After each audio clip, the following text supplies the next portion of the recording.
व्याख्यामुद्रां करसरसिजैः पुस्तकं शङ्खचक्रे विप्रद्भिन्नस्फटिकरुचिरे पुण्डरीके निषण्णः अम्लानश्रीरमृतविशदैरंशभिप्लावयन् मामाविर्भूयादनगमहिमा मानसे वागधीशः नमस्ते प्राणेश प्रणतविभवायामनिमगाः नमः स्वामिन् रामप्रियतमनुमन् गुरुगुण नमस्तुभ्यं भीमप्रबलतमकृष्णेष्ट भगवन्नमः श्रीमन्मध्वप्रदिश सुदर्शन्नो जय जय श्रीगुरुभ्यो नमः। नारायणं सुरगुरुं जगदेकनाथं भक्तप्रियं सकललोकनमस्कृतं च त्रैगुण्यवर्जितमजं विभुमाद्यमीशमन्दे भवग्नम् अमरासुरसिद्धवन्द्यं नारायणं नमस्कृत्य नरं चैव नरोत्तमं देवीं सरस्वतीं व्यासं ततो जयमुदीरये। ವೇದವ್ಯಾಸುರ ಮಹಾಭಾರತದ ಚಿಂತಕರಿಗೆ ವಂದನೆಗಳು. ಶಾಂತಿ ಪರ್ವದ 372ನೆಯ ಪ್ರವಚನ. ತುಲಾಧಾರನ ಸಂದೇಶ ಯಜ್ಞದ ಬಗ್ಗೆ, ಧರ್ಮದ ಬಗ್ಗೆ, ಸಾಧನೆಯ ಬಗ್ಗೆ ಆತನ ಮಾತುಗಳು. ಅದರಲ್ಲಿ ಹಿಂಸೆಯನ್ನು ನಡೆಸಲೇಬಾರದು, ಆದಷ್ಟು ಕಡಿಮೆ ಹಿಂಸೆಯಲ್ಲಿ ಧರ್ಮವನ್ನು ನಡೆಸಬೇಕೆನ್ನುವ ಒತ್ತಿನಲ್ಲಿ ಆತ ಮಾತನ್ನು, ಪ್ರಮಾಣಗಳನ್ನು ಚಿಂತನೆಯಲ್ಲಿ ತರ್ತಾ ಇದ್ದಾನೆ ಜಾಜಲಿಗೆ. ಮತ್ತೆ ಪ್ರಾಣಿ ಬಲಿಯ ಬಗ್ಗೆ ಯೋಚನೆಯನ್ನು ಅಂದಾಗ ಅವ ಸ್ಪಷ್ಟ ಹೇಳಿಬಿಡುತ್ತಾನೆ. ಎಲ್ಲರಿಗೂ ತಮ್ಮದೇ ಆಗಿರತಕ್ಕ ಬದುಕಿನ ಆಸೆ ಇದೆ ಅನ್ನೋ ನೆಲೆಯಲ್ಲಿ ಮಾತಾಡಿದಾಗ ಆತ ಅದಕ್ಕೆ ಪುರೋಡಾಶವೇ ಪ್ರಧಾನವಾಗಿ ಹಿಟ್ಟಿನಿಂದ ಗರಡಿಸಿದ ಆಹುತಿ ಯಜ್ಞದಲ್ಲಿ ಕೊಡುವಂಥದ್ದು ಅಂತ ಹೇಳಿ ಒಂದು ದೃಷ್ಟಿಯಿಂದ ಪಿಷ್ಟಪಶು ಮೀಮಾಂಸ್ಯದೆಡೆಗೆ ತನ್ನ ಯೋಚನೆಯನ್ನು ಕಳಿಸ್ತಾನೆ. ಅದೂ ಅಲ್ಲದೆ ಖಾಲಿ ಹಿಟ್ಟಿನ ರೊಟ್ಟಿಯ ಹೋಮದ ಜೊತೆಯನ್ನು ಚಿಂತನೆಯನ್ನು ಕೊಡ್ತಾ ಇದ್ದಾನೆ. ಪುರೋಡಾಶಃ ಅಂತ ಹೇಳಿ, ಪುರೋಡಾಶೋ ಹಿ ಸರ್ವೇಷಾಂ ಪಶೂನಾಂ ಮಿಥ್ಯ ಉಚ್ಯತೆ.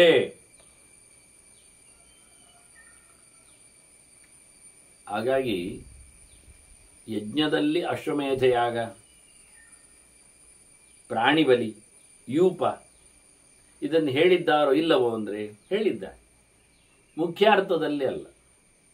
ಮುಖ್ಯಾರ್ಥದಲ್ಲಿ ಅಶ್ವಮೇಧ ಅಂದರೆ ಇಂದ್ರಿಯಾಣಿ ಹಯಾನಾಹು ಅಂತ ಹೇಳಿಕೊಂಡು ಅವನದ್ದೇ ಆಗಿರತಕ್ಕಂತಹ ಇಂದ್ರಿಯಗಳ ಸಮರ್ಪಣೆ. ಸಮರ್ಪಣೆ ಎಂದಾಗ ಅದು ತ್ಯಾಗದಲ್ಲಿ, ವೈರಾಗ್ಯದಲ್ಲಿ ಕೊನೆಯಾಗುವ ಕತೆ. ಇದು ಆತ್ಮಯಜ್ಞ. ಇದು ಪ್ರಧಾನವಾದ ಅರ್ಥ. ಬಾಹ್ಯದ್ರವ್ಯದಿಂದ ಯಜ್ಞ ಮಾಡಿದರೆ ಅದು ಗೌಣವಾದದ್ದು. ಹಾಗಾದ್ರೆ ಯಾಕೆ ಹೇಳಿತು ಅಂದರೆ ಕೆಲವರಿಗೆ ಅದು ಇಷ್ಟ, ಕೆಲವರಿಗೆ ಬಾಯಿ ಚಾಪಲ, ತಿನ್ನಬೇಕು ಕಾಣುತ್ತದೆ, ದೇವರಿಗೆ ಒಪ್ಪಿಸಿ ತಿನ್ನು ಅಂತ ಹೇಳಿ ಒಂದು ವ್ಯವಸ್ಥೆ. ಹಾಗೊಂದು ನೆಲೆಯಲ್ಲಿ ಮಾಡಿದ್ದು ತಪ್ಪಲ್ಲವೇ ಕೇಳಿದರೆ ಅದು ಸರಿಯಾಗಿದೆ, ಅದಕ್ಕೂ ಒಪ್ಪಿಗೆ ಇದೆ. ಹಾಗೆ ಮಾಡುವ ಮೂಲಕ ಅವನು ಸ್ವರ್ಗಾದಿಗಳನ್ನು ಪಡಿತಾನೆ, ಅತ್ಯುತ್ತಮವಾದ ಲೋಕವನ್ನು ಪಡೆಯುವುದಿಲ್ಲ. ಹೀಗೆ ಎರಡು ಸ್ತರದಿಂದ ಯಜ್ಞದ ಕಲ್ಪನೆ. ಇದು ಭಾರತಕ್ಕೆ ಒಪ್ಪಿಗೆ, ಇದು ಕೃಷ್ಣನ ಸಂದೇಶ. ಕರ್ಮ ಫಲವನ್ನು ಈವ ಕರ್ಮಾಧ್ಯಕ್ಷನಾದ, ಕರ್ಮಪ್ರಾಪ್ಯನಾದ ಭಗವಂತನ ಅಹಮಿ ಸರ್ವಜ್ಞಾನಾಂ ಭೋಕ್ತ ಅಂತ ಹೇಳಿಕೊಂಡವನ ಮುಖ್ಯ ಮಾತು ಶ್ರೇಯಾನ್ ದ್ರವ್ಯಮಯಾದಜ್ಞ ಜ್ಞಾನಯಜ್ಞ ಅಂತ. ಅಂದ ಬಾಹ್ಯ ದ್ರವ್ಯಗಳಿಂದ ಯಜ್ಞಕ್ಕಿಂತ ಮಿಗಿಲು ನನಗೆ ಅಧ್ಯಯನ ಜ್ಞಾನ ಯಜ್ಞ ಅಂತ ಹೇಳಿದ್ದರಿಂದ ಹೊರಗಿನ ವಸ್ತುಗಳನ್ನು ಸಂಪಾದನೆ ಮಾಡುವುದು, ಮರಮಟ್ಟುಗಳಿಗೂ ಬಡಿಯುವುದು, ಕಡಿಯುವುದು ಅಂತ ಹೇಳಿಕೊಂಡವ ತುಲಾಧಾರ. ದವಸ ಧಾನ್ಯಗಳನ್ನು ರೆಡಿ ಮಾಡುವುದು, ಕೃಷಿ ಮಾಡುವುದು, ದನಗಳಿಂದ ಹಾಲು ಹೈನನ್ನು ತಗೊಳ್ಳುವುದು, ತುಪ್ಪಾದಿಗಳ ವ್ಯವಸ್ಥೆ ಮಾಡುವುದು, ಇದೆಲ್ಲ ಕಡೆಯೂ ಒಂದು ಮುಖದಿಂದ ಹಿಂಸೆ ಕಾಣುತ್ತದೆ. ಹಾಗಾಗಿ ಬಾಕಿ ಯಜ್ಞವೇ ಬೇಡ ಅನ್ನುವ ನೆಲೆಯಲ್ಲಿ, ಅಥವಾ ಈ ಬಾಕಿ ಯಜ್ಞದಲ್ಲಿ ಪ್ರಾಣಿ ಮುಂತಾದವುಗಳ ಬಲಿ ಇಲ್ಲದೇನೆ ನಾವು ತಿನ್ನುವ ಆಹಾರ ಅನ್ನ, ರೊಟ್ಟಿ, ಹಿಟ್ಟು, ಗಂಜಿ ಇದನ್ನೇ ಆಹುತಿಯನ್ನಾಗಿಸಿಕೊಳ್ಳುವ ರೀತಿ. ಹೀಗೆ ಬಹಳ ಸುಂದರವಾಗಿ ವೇದದಲ್ಲಿ ಏನೇ ದ್ವೇಷ ಈರ್ಷೆ ಅಂತೇಳಿ ಮುಖ್ಯ ಮತ್ತು ಅಮುಖ್ಯ ಎರಡು ಅರ್ಥಗಳನ್ನು, ಕರ್ಮದಲ್ಲಿಯೂ ಎರಡು ರೀತಿಯಾದ ಅರ್ಥಗಳನ್ನು ಕೊಡುವಂತೆ ವೇದ ಇದೆ. ಇದು ಕೃಷ್ಣ ಒಪ್ಪಿದ್ದಾನೆ. ಇದರಲ್ಲಿ ನೀನು ತುಲಾಧಾರ ಗಟ್ಟಿ ಮಾಡ್ತಾ ಇದ್ದ. ಹಾಗಾಗಿ ವೇದದಲ್ಲಿ ಪ್ರಾಣಿ ಬಲಿಯನ್ನು ನಾನು ಒಪ್ಪುವುದಿಲ್ಲ, ಅದು ಮುಖ್ಯ ಅಲ್ಲ ಅಂತ ಹೇಳಿಕೊಂಡ ರಾಜರು ತಮ್ಮ ಸಾಮ್ರಾಜ್ಯಕ್ಕಾಗಿ, ಕೀರ್ತಿಗಾಗಿ, ಸ್ವರ್ಗದ ಸುಖಕ್ಕಾಗಿ ನಡೆಸಿಕೊಡುತ್ತಾರೆ. ಅದು ಮುಖ್ಯವಾದ ಧರ್ಮ ಆಗಲಿಲ್ಲ. ಕ್ಷಿಣೆ ಪುಣ್ಯ ಮರ್ತ್ಯ ಲೋಕಂ ವಿಶಂತಿಯಿಂದ ಮತ್ತೆ ಹುಟ್ಟಿ ಬರಲಿಕ್ಕೆ ಇರ್ತದೆ. ಅದು ಮುಖ್ಯವಾದ ಧರ್ಮ ಯಜ್ಞದಲ್ಲಿ ಹೇಳಿದಂತೆ ನಮ್ಮನ್ನೇ ನಾವು ಭಗವಂತನಿಗೆ ಸಮರ್ಪಿಸಿಕೊಳ್ಳುವಂಥದ್ದು. ಮತ್ತು ಈತೆಯನ್ನು ಬಹಳಷ್ಟು ಸಂಚಾರ ಮಾಡಿಕೊಂಡು ಎಲ್ಲೆಡೆ ಹೋಗಿದ್ದಾನೆ, ನೋಡಿದ್ದಾನೆ ಜಾಜವಿ. ಆಗ ಇವ ಹೇಳುತ್ತಾನೆ, ಇದಕ್ಕೋಸ್ಕರ ದೊಡ್ಡ ಸಂಚಾರ ಇಲ್ಲ, ಯಾವ ನದಿಯೂ ಶ್ರೇಷ್ಠವೇ, ಸರ್ವಾ ನದ್ಯ ಸರಸ್ವತ್ಯ ಅಂತಾನೆ. ಭಗವಂತನ ವಿಶೇಷವಾದಂತಹ ಜ್ಞಾನಿಗಳು ಮೀಯುವ, ಅವರ ಶಕ್ತಿಯನ್ನು ಹೊತ್ತು ತಂದಿರುವ, ಹಾಗಾಗಿ ಪ್ರಧಾನವಾದ ಬ್ರಹ್ಮನದಿ ಸರಸ್ವತಿ, ಎಲ್ಲ ನೀರಿನಲ್ಲಿಯೂ ಆ ದೇವತೆಯ ಆವಿರ್ಭಾವ ಇದೆ. ಅಲ್ಲ, ಗಂಗೆಯನ್ನು ಕರಿಬಹುದು ಅಂದರೆ ಗಂಗೆ ಅಭಿಮಾನಿ ಆಗಿ ಗಂಗೆ ಅವಳು ಕೆಳಗಿದ್ದಾಳೆ. ಸರಸ್ವತಿ ಅಭಿಮಾನಿಗಳಲ್ಲಿ ಅತ್ಯಂತ ಎತ್ತರದವಳು, ಜೀವಕೋಟಿಯಲ್ಲಿಯೇ ದೊಡ್ಡವಳು ಅನಿಸಿಕೊಂಡವಳು ಸರಸ್ವತಿ. ಮಹಿಳೆಯರಲ್ಲಿ, ಪುರುಷರಲ್ಲಿ ಚತುರ್ಮುಖ ಇದ್ದಾನೆ ಬ್ರಹ್ಮದೇವ. ಹಾಗಾಗಿ ಸರಸ್ವತಿಯನ್ನು ಉಲ್ಲೇಖ ಮಾಡುವ ಮೂಲಕ ಎಲ್ಲ ನದಿಗಳ ಸಮಾವೇಶದ ಚಿಂತನೆಯನ್ನು ತರ್ತಾರೆ. ಹಾಗಾಗಿ ಎಲ್ಲ ನದಿಗಳು ಸರಸ್ವತಿಗಳೇ. ನೀನು ಯಾವುದೋ ನದಿ ಸರಸ್ವತಿಗಾಗಿ ಹೋಗಬೇಕಾಗಿಲ್ಲ, ಅದರ ದಡಕ್ಕಾಗಿ ಹಾತೊರಿಬೇಕಾಗಿಲ್ಲ. ಸರ್ವೇ ಪುಣ್ಯಾಹ ಶಿಲೋಚ್ಯಯಾಹ, ಎಲ್ಲ ಪರ್ವತಗಳು ಪುಣ್ಯ ಪ್ರದೇಶಗಳೇ. ಅದಕ್ಕೆ ಹಿಮಾಲಯಕ್ಕೆ ಹೋಗಬೇಕು, ಗಂಧಮಾದನ ಹತ್ರ ಬರಬೇಕು, ಮಹೇಂದ್ರವನ್ನು ಮುಟ್ಟಬೇಕು, ಗೋಮಂತಕ್ಕೆ ಇಳಿಬೇಕು. ಇದು ಯಾವುದೂ ಬೇಡ. ಯಾವ ಪರ್ವತ ನಿಮ್ಮ ಪಕ್ಕದಲ್ಲಿದೆಯೋ ಅದೇ ಪರ್ವತ ಪರಮ ಪುಣ್ಯವಾದದ್ದು ಕ್ಷೇತ್ರ. ಜಾಜಲೇ ತೀರ್ಥಂ ಆತ್ಮೈವ. ಯಾವುದು ಪ್ರಶಸ್ತವಾದ ತೀರ್ಥ, ಯಾವುದು ಶಾಸ್ತ್ರ, ಯಾವುದು ಚಿಂತನೆ, ಯಾವುದು ಪ್ರಧಾನ ಅಂದರೆ ಯಾವುದು ತಾರಕವಾದದ್ದು, ನಮ್ಮನ್ನು ದಾಟಿಸುವಂಥದ್ದು ಹೇಳಿದರೆ ಪರಮಾತ್ಮನೇ ನಮ್ಮನ್ನು ದಾಟಿಸುವವ, ಮತ್ತಾರೂ ಅಲ್ಲ. ಇಂದ್ರವರುಣಾದಿಗಳನ್ನು ಹೋಮಿಸುವ ಮೂಲಕ ಯಾವುದೇ ರೀತಿಯಾಗಿರತಕ್ಕಂತಹ ವಿಶೇಷತೆ ಇಲ್ಲ. ಮಾಸ್ಮ ದೇಶಾತಿಥಿರ್ಭವ. ಹಾಗಾಗಿ ನೀನು ತೀರ್ಥಾಟನೆ ಮಾಡ್ತಾ, ದೇಶ ಸಂಚಾರ ಮಾಡ್ತಾ, ಅದನ್ನೆಲ್ಲ ಸಮಯವನ್ನು ತೆಗಿಬೇಕಾಗಿಲ್ಲ. ಇದ್ದಲ್ಲಿಯೇ ಎಲ್ಲ ಕ್ಷೇತ್ರಗಳು, ಇದ್ದವುಗಳೇ ಎಲ್ಲ ತೀರ್ಥಗಳು, ಇದ್ದವುಗಳೇ ನಿಜವಾದಂಥ ಭಗವಂತನ ಭೂಮಿಕೆಗಳು ಅನ್ನೋ ನೆಲೆಯಲ್ಲಿ ನೋಡಿ. ಹಾಗಾಗಿ ಧರ್ಮವನ್ನು ಪ್ರಧಾನ ಕಾರಣಗಳಿಂದ, ಭಗವತ್ ಕಾರಣಗಳಿಂದ, ಜ್ಞಾನ ಕಾರಣಗಳಿಂದ, ಸಾಧನೆಯ ದೃಷ್ಟಿಯಿಂದ ನೋಡಿಕೊಂಡ್ರೆ ಕಾರಣ ಈ ಧರ್ಮ ಮರಮಿಚ್ಛನ್ ಸಲೋಕಾನಾಪ್ನುತೇ ಶುಭಾನ್. ಒಳ್ಳೆಯ ಲೋಕಗಳನ್ನು ಪಡೀಲಿಕ್ಕೆ ಆಗ್ತದೆ. ದೇವರ ವಿಶೇಷವಾದಂತಹ ನೆಲೆಯಲ್ಲಿ ನಡೆಯತಕ್ಕ ಈ ಕರ್ಮಗಳನ್ನು ಅವನು ಕೊಟ್ಟಿರತಕ್ಕ ಸಾಧನ ಉಪಕರಣಗಳಿಂದ ಅದನ್ನು ಹಸನುಗೊಳಿಸಿ ನಡೆಸುವುದರೊಂದಿಗೆ ಆ ಉತ್ತಮವಾದ ಲೋಕವನ್ನು ಪಡೆಯಲಿಕ್ಕೆ ಆಗ್ತದೆ. ವಿಷಯ ಇಷ್ಟೇ. ಏತಾನಿದೃಶಕಾನ್ ಧರ್ಮಾನ ತುಲಾಧಾರ ಪ್ರಶಂಸತಿ. ನಾನು ತಕ್ಕಡಿ ಹಿಡಿದು ಯೋಚನೆ ಮಾಡುವುದೇನು ಕೇಳಿದ್ರೆ ಇದೇ ಧರ್ಮಗಳನ್ನು. ಯಾರಿಗೂ ಹಿಂಸೆ ಆಗದಂತೆ ಸಮನಾಗಿ ಬದುಕಬೇಕು, ಒಂದು ಕಡೆ ವಾಲದೆ ರಾಗದ್ವೇಷಗಳಿಗೆ ನಿಲುಕದೆ, ಇದು ನನ್ನ ತಕ್ಕಡಿ ಹಿಡಿದವನ ಕತೆ ಅಂತಾನೆ. ಧರ್ಮದ ಬಗ್ಗೆ ಚಿಂತನೆ ಆಗುವಂಥದ್ದು. ಸದ್ವಿರ್ವಾ ಯದಿವಾ ಸದ್ಭಿಃ ಪಂಥಾನಮಿಮಂ ಆಶ್ರಿತಃ ಪ್ರತ್ಯಕ್ಷಂ ಕ್ರಿಯತಾಂ ಸಾಧು ತಥೋ ಜ್ಞಾಸಸಿ ತದ್ಯಥ. ನೀನು ಒಳ್ಳೆದೋ ಕೆಟ್ಟದೋ ಮಾಡುತ್ತಿರುವವರನ್ನು ನೋಡು, ಅವರ ದಾರಿಯನ್ನು ಪರಿಗಿಸು. ನಿನಗೆ ಅರ್ಥ ಆಗ್ತದೆ ಪ್ರತ್ಯಕ್ಷವಾಗಿ ಅವರಲ್ಲಿ ಎಷ್ಟು ಕೆಟ್ಟತನ ಇದೆ, ಯಾವುದು ಒಳ್ಳೆಯದಾಗಿಸಲಿಕ್ಕಾಗ್ತದೆ, ಯಾರು ನಿಜವಾಗಿ ನಡೆಸಿಕೊಟ್ಟವರು ಸಜ್ಜನರು, ಯಾರು ಅಲ್ಲವಾದವರು ಎನ್ನುವುದನ್ನು ನೋಡಿಕೊಂಡು ನಡೆಸುತ್ತಾ ಬಾ. ಈಗ ನೋಡು, ನಿನ್ನ ಹಕ್ಕಿಗಳು ಎಲ್ಲ ನಿನ್ನನ್ನು ಅಪ್ಪ ಅಂತ ಹೇಳಿಕೊಂಡು ಗುರುತಿಸ್ತಾ ಇದ್ದಾವೆ. ನಿನ್ನ ತಲೆ ಮೇಲೆ ಗೂಡು ಮಾಡಿಕೊಂಡಿರುವ, ಹಾರಿ ಹೊರಟಿರುವ ಗುಬ್ಬಚ್ಚಿಗಳಿವು. ನೋಡಿ, ಇವ ಎಲ್ಲಿಯೋ ಇದ್ದಾನೆ, ಎಲ್ಲಿಯೋ ಬಂದಿವೆ ಹಕ್ಕಿಗಳು. ಅದಕ್ಕೆ ಒಂದು ತೋರಿಸಿಕೊಡ್ತಾ ಇದ್ದಾನೆ ತುಲಾಧಾರ. ನೋಡು, ನಿನ್ನನ್ನು ಅವರು ಅಪ್ಪ ಅಂತ ಹೇಳಿಕೊಂಡು ಗಮನಿಸಿದ್ದಾರೆ, ಗುರುತಿಸ್ತಾರೆ, ಆಸೆ ಪಟ್ಟಿರ್ತಾರೆ, ಸಂಬಂಧವನ್ನು ಏರ್ಪಡಿಸಿಕೊಂಡಿದ್ದಾರೆ. ಸಂಭಾವಯಂತಿ ಪಿತರಂ ತ್ವಯಾ ಸಂಭಾವಿತಾ ಖಗಾಃ. ನೀನು ಅವುಗಳನ್ನು ಭಾರಿ ಪ್ರೀತಿಸಿದ್ದೆ ಅಲ್ಲ, ಮನಸಾರೆ ಅಲುಗಾಡದೆ ನಿಂತು ಬರುವಾಗ ಹೋಗುವಾಗ ಗೊತ್ತಿದ್ದು ಅವುಗಳಿಗೆ ಕ್ಷೇಮವಾಗಲಿ ಅಂತ ಹೇಳಿಕೊಂಡು ಬಹಳ ಎಚ್ಚರವನ್ನು ವಹಿಸಿದ್ದಿ. ಮೊಟ್ಟೆ ಇಟ್ಟು ಮರಿಯಾಗಿ ಗೂಡಲ್ಲಿ ಹಾರಾಡುವವರೆಗೂ. ಅದರಿಂದ ಇವತ್ತು ನಿನ್ನನ್ನು ಅಷ್ಟೇ ಪ್ರೀತಿಯಿಂದ ಅವುಗಳು ಹುಟ್ಟಿಸಿದವ ಮಾತ್ರ ಅಲ್ಲದೆ ರಕ್ಷಣೆ ಕೊಟ್ಟವನಪ್ಪ ಆಗುವುದಿಲ್ಲ. ಆದ್ರಿಂದ ನೀನು ರಕ್ಷಿಸಿದಲ್ಲವನಲ್ವಾ, ಆಶ್ರಯ ಮಾಡಿದವ. ಆಗ ನಿನ್ನನ್ನು ತಂದೆ ಅಂತ ಅವುಗಳು ಗಮನಿಸಿದ್ದಾವೆ. ನೋಡು, ನೀನು ಮಾತಾಡು, ಕರಿ. ಅಸಂಶಯಂ ಪಿತಾವೈತ್ವಂ ಪುತ್ರ ನಾಕ್ವಯ ಜಾಜರೆ. ನಿನ್ನ ಅಕ್ಕಿಗಳನ್ನು ಕರಿ, ಅವುಗಳು ಪರಿಚಯದಲ್ಲಿದ್ದಾವೆ, ಬರ್ಲಿಕ್ಕುಂಟವುಗಳು, ನಿನ್ನ ಮಕ್ಕಳೇ ಅವುಗಳು, ನಿನ್ನ ಹತ್ರವೇ, ನಿನ್ನ ಆಶ್ರಮದಲ್ಲಿ ನಿನ್ನ ತಲೆಯಲ್ಲೇ ಗೂಡಿಟ್ಟು ಬದುಕಿದವುಗಳು, ಮೆರೆದವುಗಳು. ಜೊತೆಯಲ್ಲಿ ಬೇರೆ ಅಕ್ಕಿಗಳು ಇದ್ದಾವೆ ಈಗ ಹಾರ್ತಾ ಮುಗಿಲಲ್ಲಿ. ಹಾಗೆ ಹಾರುತ್ತಿರುವ ಅಕ್ಕಿಗಳನ್ನು ಜಾಜಲಿ ಕರೀತಾನೆ ಅಂತ ಭೀಷ್ಮರು ಹೇಳ್ತಾರೆ. ಮತ್ತೆ ಕರೆದಿದ್ದಾನೆ, ಮಾತಾಡಿಸಿದ್ದಾನೆ ಅಂತ. ತಥೋ ಜಾಜಲಿನ ತೇನ ಸಮಭೂತ ಪತತ್ರಿಣ. ಹಕ್ಕಿಗಳಿಗೆ ಭಾಷೆ ಅರ್ಥ ಆಗ್ತದೆ, ದಿನ ನೋಡಿ ಗೊತ್ತಾಗ್ತದೆ. ಅವುಗಳಿಗೆ ಶಬ್ದ ಕೇಳಿ ಕೈಯಾಟ ನೋಡಿ ಅರ್ಥ ಆಗಿರ್ತದೆ.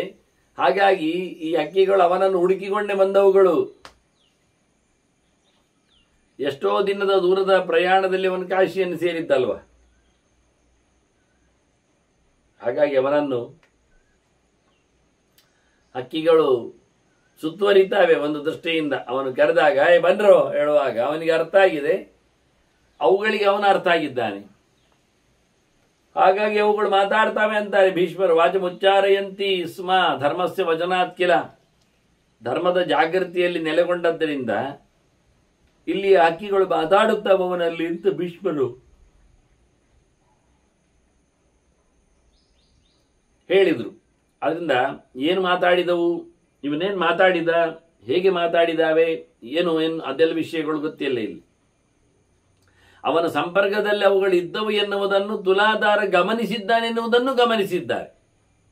ನೋಡಿ, ಎಲ್ಲಿ ಅವ ತುಲಾಧಾರ, ಅವನ ತಲೆಯಲ್ಲಿ ಕೂತದ್ದಲ್ಲ. ಆದ್ರೆ ತುಲಾಧಾರನಿಗೆ ಹಕ್ಕಿಗಳು ಮಾತಾಡ್ತಾ ಇವೆ ನಿನ್ನ ಬಗ್ಗೆ, ನೀನು ಅವುಗಳಿಗೆ ಅಪ್ಪ ಅಂತ ಹೇಳಿಕೊಂಡು ಅವುಗಳು ಒಪ್ಪಿದ್ದಾವೆ ಅಂತೇಳಿ ಅವುಗಳು ಮತ್ತೆ ಅಪ್ಪ ಅಂತ ಒಪ್ಪಿಕೊಂಡು ಅವುಗಳ ಇವನ ಹತ್ತಿರದಲ್ಲಿ ಬರುವ ವ್ಯವಸ್ಥೆ.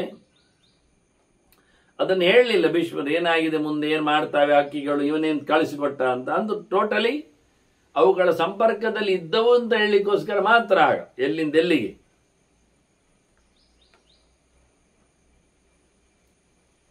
ಮತ್ತೆ ಆ ಕಥೆಯನ್ನು ಹೇಳಲಿಲ್ಲ ಅವರು. ಮತ್ತೆ ತುಲಾಧಾರನೇ ಆ ಹಕ್ಕಿಗಳು ಮಾತಾಡಿದ ಬಳಿಕ ತನ್ನ ಕೊನೆಯ ಒಂದೆರಡು ಮಾತನ್ನು ಉಲ್ಲೇಖ ಮಾಡ್ತಾನೆ. ಅವನು ಹೇಳ್ತಾನೆ, ಮನುಷ್ಯ ಹಿಂಸೆ ಇಲ್ಲದೆ ಯಜ್ಞಯಾಗಗಳನ್ನು ನಡೆಸಿಕೊಡಬಹುದು ಬಹಳಷ್ಟು ಉಳಿಸಿಕೊಂಡು. ಆದರೆ ಒಳಗೆ ಅವನಿಗೆ ಕೀರ್ತಿಯ ಕಾಮನೆ ಇರ್ತದೆ, ಸ್ಪರ್ಧೆ ಇರ್ತದೆ, ಇನ್ಯಾರೋ ಗಮನಿಸಬೇಕು ಅನ್ನತಕ್ಕಂಥ ಒಂದು ಆಸೆ ಇರ್ತದೆ, ಬಿಂಕ ಇರ್ತದೆ. ಅದು ಪ್ರಯೋಜನ ಆಗಲಿಲ್ಲ ಅಂದ. ಅದಾಗ್ಲಿ, ಬೇಕಾದ್ರೆ ಹಿಂಸೆ ಇಲ್ಲದೆ ಕೆಲಸ ಮಾಡಿರ್ಲಿ ಅವನು. ಅಹಿಂಸಾದಿ ಕೃತಂ ಕರ್ಮ ಇಹ ಚೈವ ಪರತ್ರಚ. ಏನು ಹಿಂಸೆ ಮಾಡದಿದ್ರೆ ಇಲ್ಲಿ ಅಲ್ಲಿ ಅವನನ್ನು ಓದಾಡಿಸ್ತದೆ. ಆದರೆ ಅಹಿಂಸೆಯನ್ನು ಬಿಟ್ಟಿದ್ದಾನೆ ಸರಿ, ಆದರೆ ತದಾದಿಯಾಗಿ ಕೀರ್ತಿ ಕೇಳಿಕ್ಕಾಗಿ ಮಾಡಿದ್ದಾನೆ, ಬೂಟಾಟಿಕೆಯಿಂದ ಮಾಡ್ತಾನೆ, ಇನ್ನೊಬ್ಬರು ಮಾಡುವುದಕ್ಕಿಂತ ಹೆಚ್ಚಿಗೆ ಮಾಡಬೇಕಂತ ಸ್ಪರ್ಧೆಯಿಂದ ಮಾಡ್ತಾನೆ.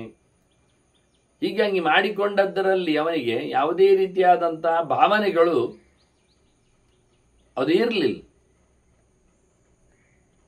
ಮಾಡುವಾಗ ಅವನು ಹಿಂಸೆಯನ್ನು ಮಾಡಲಿಲ್ಲ ಅಷ್ಟೇ ಹೊರತು ಉಳಿದ ಎಲ್ಲ ಯೋಚನೆಗಳಲ್ಲಿ ಮಾಡಿದ್ದರಿಂದ ಅವನ ಕೆಲಸಗಳೆಲ್ಲ ಹಾಳಾದವು.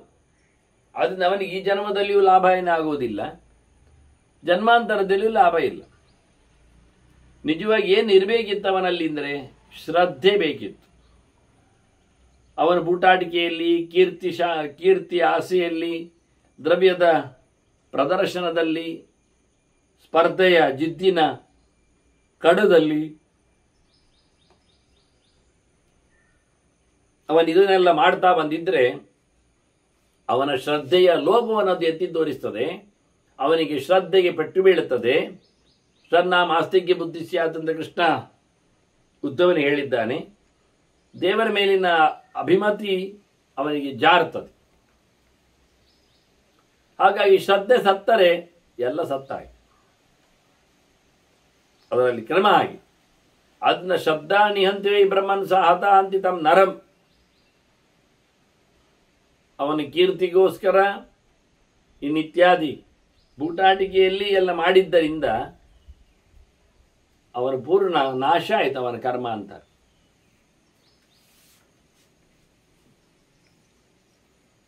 ರಾಗದ್ವೇಷಗಳಿಲ್ಲದೆ ಮಾಡಬೇಕಾದ ಕರ್ಮಗಳವು ಅಂತಾರೆ. ಏರುಪೇರುಗಳಿಗೆ ಬದ್ಧನಾಗದೆ ಮಾಡುವಂಥದ್ದು. ಸಮಾನಾಂ ಶಬ್ದದಾನಾಂ ಸಂಯತಾನಾಂ ಸುಚೇತಸಾಂ. ಸಂಯತರು ಸಮಂದ್ರೆ ಭಗವಂತ, ಭಗವಂತನಲ್ಲಿ ತಮ್ಮನ್ನು ಬೆರೆಸಿಕೊಂಡವರು, ಶ್ರದ್ಧೆಯನ್ನು, ನಂಬಿಕೆಯನ್ನು, ವಿಶ್ವಾಸವನ್ನು ದೃಢವಾಗಿಸಿಕೊಂಡವರು, ಎಲ್ಲದರಲ್ಲಿ ಒಂದೇ ರೀತಿಯಾದ ಬಗೆಯನ್ನು ನೆಟ್ಟವರು, ತಲೆಯೊಳಗೂ ಎಲ್ಲಿಯೂ ಒಂದು ಮೂಲೆಯಲ್ಲಿಯೂ ಅಲ್ಪತನ, ಸ್ವಾತಂತ್ರ್ಯದ ಹಮ್ಮು, ಇನ್ನಿತರ ದುಷ್ಟ ಯೋಚನೆಗಳು ಅದು ಬರಬಾರದು. ಅಂದು ಶುದ್ಧ ಮನಸ್ಕರಾಗಿದ್ದಾರೆ ಇಂಥವರು. ಕುರುವತಾಂ ಯಜ್ಞ ಇತ್ಯೇವ ನಯಜ್ಞೋ ಜಾತು ನೇಷತೆ. ಅವರು ಯಜ್ಞದಂತೆ ಮಾಡಿದರೂ ಅದು ಏನವರನ್ನು ಅದೇನವರನ್ನು ತೊಂದರೆಗೊಳಿಸುವುದಿಲ್ಲ, ಅವರನ್ನು ಎಲ್ಲಿ ಸಹ ಬೀಳಿಸಿ ಹಾಕುವುದಿಲ್ಲ. ಯಾವ ರೀತಿಯಲ್ಲಿ ಅದು ನಡೆಸಿಕೊಟ್ಟರು ಸಹ. ಯಾಕೆಂದರೆ ಅವರು ಒಳ್ಳೆ ತಲೆಯನ್ನು ಭಗವಂತನೆಡೆ ಹರಿಸಿದ್ದಾರೆ. ಕೃಷ್ಣ ಹೇಳಿದಂತೆ ಮೈ ಸರ್ವಾಣಿ ಕರ್ಮಾಣಿ ಸನ್ಯಸ್ಯ ಅಧ್ಯಾತ್ಮ ಚೇತಸ ಅಂತ. ಎಲ್ಲ ಕರ್ಮಗಳನ್ನು ದೇವರಿಗೆ ಸಮರ್ಪಿಸುವ ಮೂಲಕ ಅದರ ಆಸೆಯನ್ನು ಒಂದನ್ನು ಸಹ ಇಟ್ಟುಕೊಳ್ಳದೆ, ನಾನು ಮಾಡಿದ್ದಲ್ಲ ದೇವರೇ ಮಾಡಿಸಿದ್ದು ಅಂತ ಹೇಳ್ತಾ ದೇವರಿಗೆ ಅದನ್ನು ಒಪ್ಪಿಸುವ ದಳಗಳು ವಾಸ್ತವವಾಗಿ. ಇದನ್ನು ಇಲ್ಲಿ ಉಲ್ಲೇಖ ಮಾಡಿದೆ ಯಾರು ಮಾಡ್ತಾರೆ ಅಂತ. ಸಮಾನಾಂ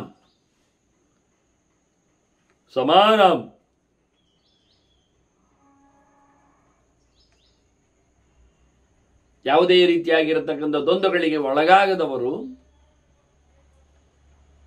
ಮೈ ಸರ್ವಾಣಿ ಕರ್ಮಾಣಿ ಸನ್ಯಸ್ಯ ಅಧ್ಯಾತ್ಮ ಚೇತಸ ಹೇಳಿದ ಹಾಗೆ ಸುಚೇತ ಸಹ. ಮೈ ಸರ್ವಾಣಿ ಕರ್ಮಾಣಿ ಸನ್ಯಸ್ಯ ಅನ್ನುವಲ್ಲಿ ತಾನು ಮಾಡುವುದಿಲ್ಲ, ದೇವರೇ ಮಾಡುವಂಥದ್ದು, ಭಗವಂತನಿಗೆ ಕರ್ಮ ಸಮರ್ಪಣೆಯನ್ನು ಮಾಡಿಕೊಡುತ್ತ ದೇವರು ಸಂಯತಾನ ಮೇಳುವ ಮೂಲಕ ದೇವರ ಸಂಬಂಧ ಭಗವಂತ ಅಗೇ ಪ್ರವಿಸಂಭವ ಭಗವಂತನ ಸಂಪರ್ಕವನ್ನು ಮಾಡಿರುವವರು. ಇವರು ಮಾಡಿರತಕ್ಕಂಥ ಗುರುತಾಮ್ ಯಜ್ಞ ಇತ್ಯೇವ, ಅವರು ಮಾಡಿರತಕ್ಕ ಯಜ್ಞ ಅಂತ ಹೇಳಿಯೇ ಒಂದು ಇನಿತು ಸಹ ತಪ್ಪಾಗದೆ ಅವರನ್ನು ಉದ್ಧಾರ ಮಾಡುತ್ತದೆ. ಅದರಿಂದ ಮುಖ್ಯ ಬೇಕಾದ್ದು ಶ್ರದ್ಧೆ. ಶ್ರದ್ಧಾವೈ ಸಾತ್ವಿಕೀ ದೇವಿ ಸೂರ್ಯಸ್ಯ ದುಹಿತಾ ದ್ವಿಜ. ಸೂರ್ಯನ ಮಗಳು ಶ್ರದ್ಧೆ ಎಂದರೆ ಮನುಷ್ಯನ ವಿಶೇಷವಾದಂತಹ ಬಗೆಯದು, ಒಳಬಗೆಯದು. ಅದು ಯಾವತ್ತೂ ಶುದ್ಧವಾಗಿರುತ್ತೆ. ಸಾವಿತ್ರಿ ಪ್ರಸವಿತ್ರಿ ಚ ಹರಿರ್ವಾಂಗ್ ಮನಸ್ಸಿ ತತಃ. ಶ್ರದ್ಧೆ ಒಳಗಿನ ಮನಸ್ಸನ್ನು, ಮಾತನ್ನು ಸಹ ಮಾತಾಡಿಸುತ್ತದೆ, ಕ್ರಿಯಾಶೀಲಗೊಳಿಸುತ್ತದೆ.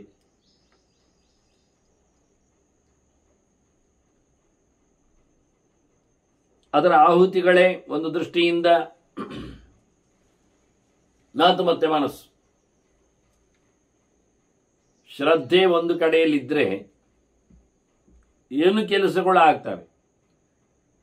ಶ್ರದ್ಧೆ ಒಂದಿಲ್ಲದಿದ್ದರೆ ನಿಮ್ಮ ಮಾತಿನ ಕೆಲಸವು, ಸ್ತೋತ್ರಾದಿಗಳು ಪ್ರಯೋಜನ ಇಲ್ಲ, ಮಾನಸಿಕ ಕ್ರಿಯೆಗಳಿಗೂ ಕೆಲಸಕ್ಕೆ ಬರುವುದಿಲ್ಲ. ಅದನ್ನ ಪ್ರಧಾನವಾದ ಅಂಶವೇ ಮನುಷ್ಯನಲ್ಲಿ ಶ್ರದ್ಧೆಯನ್ನು. ಅದನ್ನು ವಾಗ್ವೃದ್ಧಂ ತ್ರಾಯತೆ ಶ್ರದ್ಧಾ ಮನೋವೃದ್ಧಂಚ ಜಾಜರಿ. ಮಾತಿನಿಂದ ಒಂದೊಮ್ಮೆ ದೋಷವನ್ನು ಬಂದಿದ್ದರೆ ಅದು ದೋಷದಿಂದ ನಿವೃತ್ತಿ ಆಗ್ತದೆ. ಅದರಿಂದ ಶ್ರದ್ಧೆ ಇದ್ದು ಬಿಟ್ಟರೆ ಅದು ಗಟ್ಟಿಯಾಗಿರುತ್ತದೆ. ಹಾಗೆ ಮನಸ್ಸು ಹಾಗೆ. ಶ್ರದ್ಧೆ ಇದ್ದವನಿಗೆ ಮನಸ್ಸು ಬಹಳ ಪರಿಶುದ್ಧವಾಗಿರುತ್ತದೆ. ಇಲ್ಲದೆ ಪ್ರತಿಯೊಂದರ ಮೇಲೆ ವಿರೋಧಿಸುವ ಯೋಚನೆ ಕೊಡುಬಿಡ್ತಾನೆ. ಈಗ ಶ್ರದ್ಧೆಯೇ ಅತ್ಯಂತ ಪ್ರಸಿದ್ಧವಾದದ್ದು. ಶ್ರದ್ಧಾವೃದ್ಧಂ ನಾ ಮನಸಿ ನಯಜ್ಞಾಹ ತ್ರಾತುಮಾರ ನಯಜ್ಞ ತ್ರಾತುಮಾರತಿ. ಹಾಗೆ ಶ್ರದ್ಧೆ ಬಿಟ್ಟೋಗಿದ್ರೆ ಅವ್ರು ಹೇಳ್ತಾರೆ, ಮಾತಿನಲ್ಲಿ ತಪ್ಪಾದರೆ ಯಜ್ಞಯಾಗಗಳಲ್ಲಿ ಶ್ರದ್ಧೆ ಅವನನ್ನು ಉದ್ಧಾರ ಮಾಡ್ತದೆ.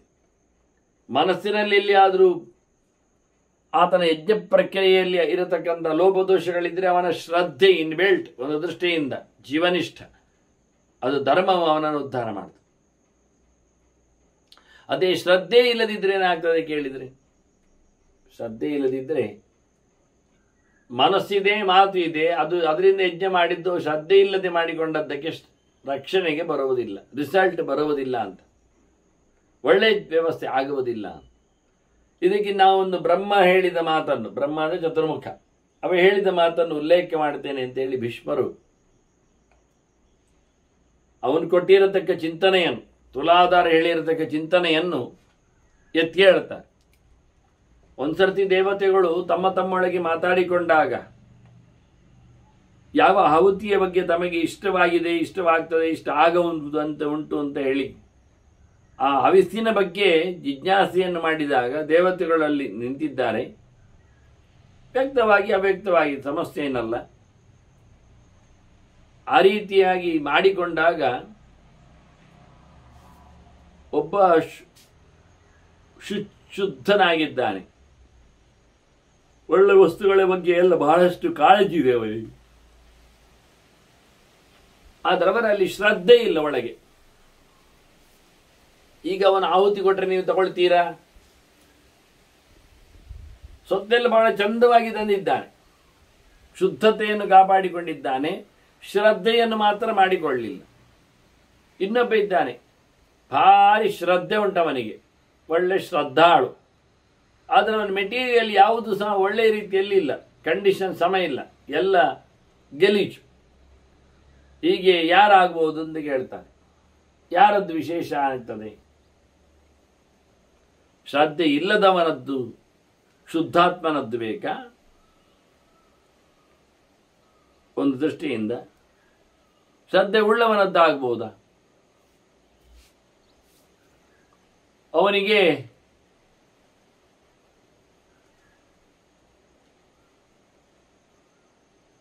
ಬಡಿವಂತಿಕೆ ಎಲ್ಲ ಇಲ್ಲ. ಆಗ ದೇವತೆಗಳು ಯೋಚನೆ ಮಾಡಿದಂತೆ, ದೈವಾವಿತ್ತು ಮಮನ್ಯಂತ ಸದೃಶ ಯಜ್ಞ ಕರ್ಮಣಿ, ಇಬ್ಬರದ್ದು ಒಂದೇ ಬಗೆ ಅಂತ ತಿಳ್ಕೊಂಡ್ರಂತೆ ದೇವತೆಗಳು. ದುಡ್ಡಿನಲ್ಲಿ ನೋಡುವಂಥದ್ದು ಬರದದ್ರಿಂದಲ್ಲಿ ದೇವತೆಗಳಿಗಾಗುವಾಗ ರಾಕ್ಷಸರಿಗೆ ತಕ್ಕಡಿಗೆ ವಸ್ತು ಇತ್ತಲ್ಲ.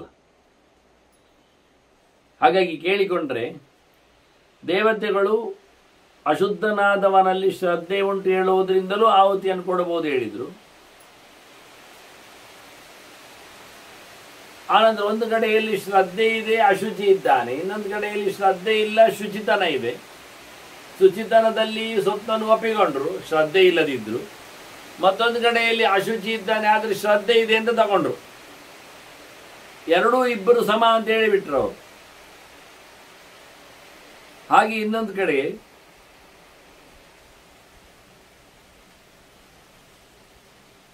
ಒಬ್ಬ ತಿಳಿದವ ಇದ್ದಾನೆ, ಆದರೆ ಅವನು ಲೋಭಿ ಇದ್ದಾನೆ, ಕಡು ಲೋಭಿ.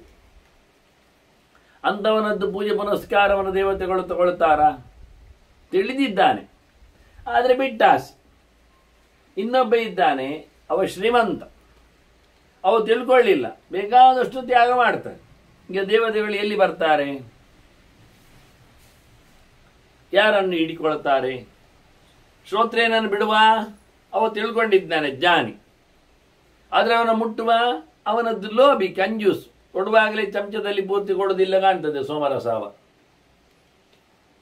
ಇನ್ನೊಬ್ಬ ಉದಾರಿ ಇದ್ದಾನೆ, ಅವನು ಎಂತ ಓದಿಕೊಂಡದ್ದೇ ಇಲ್ಲ, ಇಡೀ ಪಾತ್ರಗಟ್ಟಲೆ ಸೋಮರಸವನ್ನು ಸುರಿತಾನೆ ಬೇಕಾದ್ರೆ. ಶ್ರೀಮಂತ ಇದ್ದಾನೆ, ಯಾರಾಗ್ಬೋದು? ಯಾರ ಯಜ್ಞ ಶ್ರೇಷ್ಠ? ಕೊನೆಗೆ ದೇವತೆಗಳು ಯೋಚನೆ ಮಾಡಿದ್ರಂತೆ, ಮೀಮಾಂಸಿತ್ವ ಉಭಯಂ ದೇವಾಹ ಸಮಮನ್ನಂ ಅಕಲ್ಪೆ. ಇಬ್ಬರದ್ದು ತೊಂದರೆ ಎಲ್ಲ ಹೇಳಿಬಿಟ್ರಂತೆ. ಅವ ಶ್ರೋತ್ರೇನದ್ದು ಬಿಡ್ಲಿಕ್ಕೆ ಆಗುವುದಿಲ್ಲ. ಲೋಭ ಆದ್ರಿಂದ ಮಾಡಿ ಚೂರ್ಚೂರ ಆದ್ರೂ ಕೊಟ್ಟದ್ದು ನೆಕ್ಕಿ ಹೋಗ್ಬೇಕು, ಮತ್ತೆಂದು ಯೋಚನೆ ಮಾಡಿ. ಇನ್ನೊಬ್ಬ ಬೇಕಾದಷ್ಟು ಕೊಡುವವ ಶ್ರೀಮಂತ, ಅವನಿಗೆ ಚೂರು ಸಹ ಶ್ರದ್ಧೆ ಇಲ್ಲ.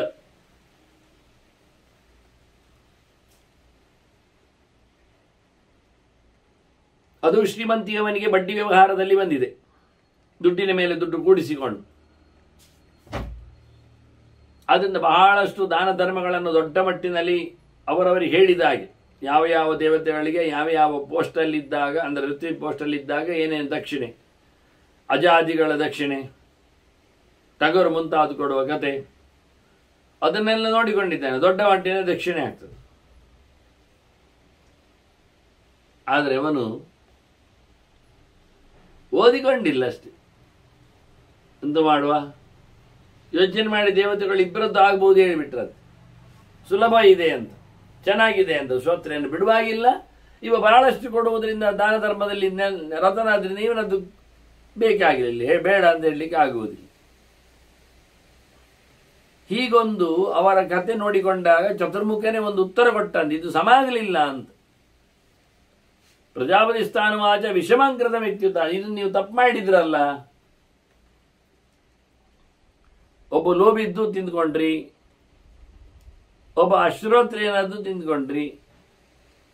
ಇದು ಅವನು ಬೇಕಾದಷ್ಟು ಕೊಡ್ತಾನೆ ಅಂತೇಳಿ ಇದಾಗಲಿಲ್ಲ, ಸರಿಯಾಗಲಿಲ್ಲ.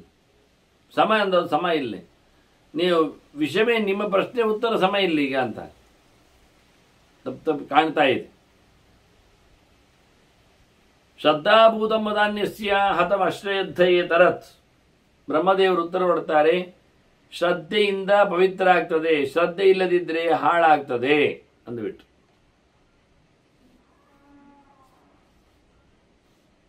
ಹಾಗಾಗಿ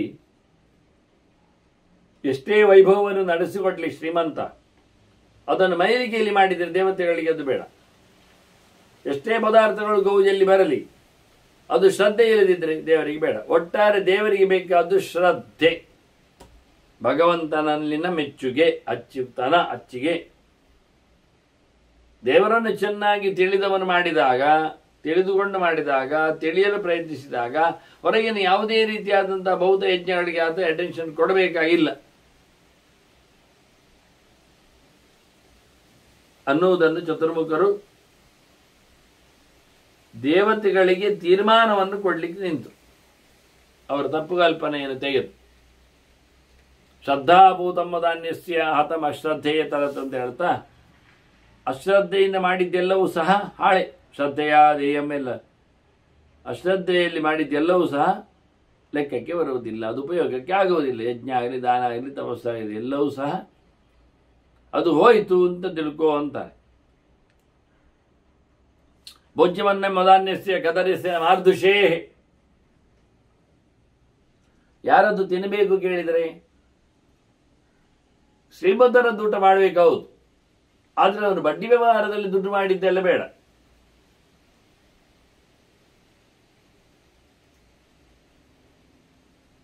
ತಿನ್ನಬೇಕು, ಹೌದು. ಆದರೆ ಲೋಭಿಯಲ್ಲಿ ಅಲ್ಲ, ಅವನು ಹಾಕ್ಲಿಕ್ಕೆ ಯೋಚನೆ ಮಾಡ್ತಾನೆ. ಅದರಿಂದ ಬಹಳ ಚೆನ್ನಾಗಿ ಅದನ್ನು ಡೀಲ್ ಮಾಡಲಿಕ್ಕೆ ಉಂಟು ಅಂತಾರೆ. ಒಂದೇ ನಮ್ಮನ್ನು ಎಲ್ಲೋ ಹೇಳಲಿಕ್ಕೆ ಆಗುವುದಿಲ್ಲ, ಒಂದೊಂದು ರೀತಿಯಲ್ಲಿ ಇರ್ತದೆ ಅಂತ. ಹಾಗಾಗಿ ಅಶ್ರದ್ಧಾ ಪರಮಂ ಪಾಪಂ, ಶ್ರದ್ಧಾ ಪಾಪ ಪ್ರಮೋಚಿನಿ. ಅಸಡ್ಡೆಯಲ್ಲಿ ಮಾಡಿದ್ರೆ ಉಂಟಲ್ಲ, ಅದು ಬಹಳ ಪಾಪವೇ ಕೊಡ್ತದೆ. ಶ್ರದ್ಧೆ ವಹಿಸಿ ಮಾಡಿದರೆ ಎಲ್ಲ ಪಾಪ ನಿವೃತ್ತಿ ಆಗ್ತದೆ. ತಪ್ಪಾದ್ರೂ ನಡೀತದೆ ಕೆಲವೊಮ್ಮೆ, ಶ್ರದ್ಧೆ ಉಂಟವನಿಗೆ ಅಂತ ಹೇಳ್ತಾರೆ. ಹೀಗೆ ಶ್ರದ್ಧೆಯ ನೆಲೆಗಟ್ಟನ್ನು ಹೇಳುವ ಮೂಲಕ, ಶ್ರದ್ಧೆ ಇಲ್ಲದೇ ಇದ್ದರೆ ಅಶ್ರದ್ಧೆ ಅತ್ಯಂತ ಪರಮ ಪಾಪಿಯಾದದ್ದು, ಅನ್ಯಾಯಗಳ ರಾಶಿ. ಅದನ್ನ ಶ್ರದ್ಧೆ ಶ್ರೇಷ್ಠ ಅಂತ ಉಲ್ಲೇಖ ಮಾಡಿದೆ. ಜಾಯಸಿ ಯ ಪವಿತ್ರಾಣಂ ನಿವೃತ್ತಿ ಶ್ರದ್ಧೆಯಾಸ. ಹಿಂದೆಲ್ಲ ಬಂದಿತ್ತು ನಿವೃತ್ತಿ ವ್ಯವಸ್ಥೆ. ಹಾಗೆ ಎಲ್ಲವನ್ನು ಬಿಟ್ಟು ಹೋಗ್ಬೋದು, ಶ್ರದ್ಧೆಯ ಸಹ ಎಲ್ಲವನ್ನು ಬಿಟ್ಟು ಹೋಗುವಾಗ ಶ್ರದ್ಧೆ ಬಿಟ್ಟು ಹೋಗ್ಲಿಕ್ಕಿಲ್ಲ. ಶ್ರದ್ಧೆಯ ಜೊತೆಯಲ್ಲಿ ಅವನು ಎಲ್ಲದರ ತ್ಯಾಗ ಮಾಡುವಂಥದ್ದನ್ನೇ ಎಲ್ಲ ಧರ್ಮಶಾಸ್ತ್ರಗಳಲ್ಲಿ ಅತ್ಯಂತ ಪ್ರಧಾನವಾದದ್ದು, ಪ್ರಶಸ್ತವಾದದ್ದು, ಶ್ರೇಷ್ಠವಾದದ್ದು ಅಂತ. ಪವಿತ್ರಗಳಲ್ಲಿ ಅತ್ಯಂತ ಶ್ರೇಷ್ಠವಾದ ಸಂಗತಿ ಯಾವುದು ಕೇಳಿದರೆ ಶ್ರದ್ಧೆಯೊಡನೆ ಎಲ್ಲದರ ತ್ಯಾಗ.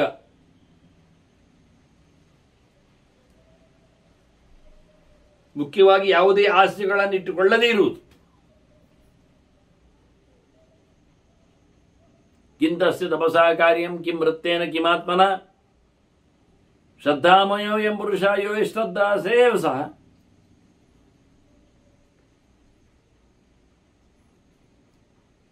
ಏನ್ ಮಾಡುವ?